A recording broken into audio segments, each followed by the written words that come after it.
తెలంగాణలో మహిళలకు రేవంత్ రెడ్డి సర్కార్ ఒక భారీ శుభవార్తను అందించడానికి సిద్ధమవుతోంది.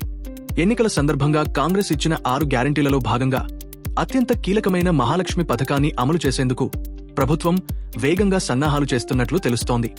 ఈ పథకం ద్వారా రాష్ట్రంలోని అర్హులైన మహిళలకు ఏడాదికి 30,000 రూపాయల ఆర్థిక భరోసా అందనుంది. అంటే నెలకు 2,500 రూపాయల చొప్పున ఆర్థిక సహాయాన్ని అందించేందుకు ప్రణాళికలు సిద్ధం చేస్తున్నారు.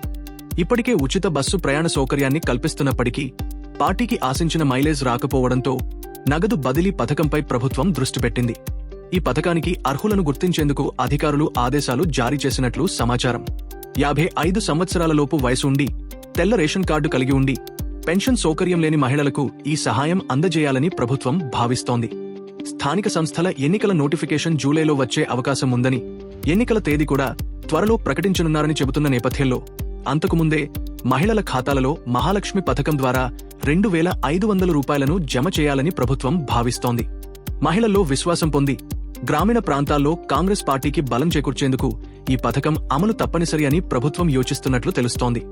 ఈ వీడియోని లైక్ చేసి, షేర్ చేసి మా ఛానల్ను సబ్స్క్రైబ్ చేసుకోండి.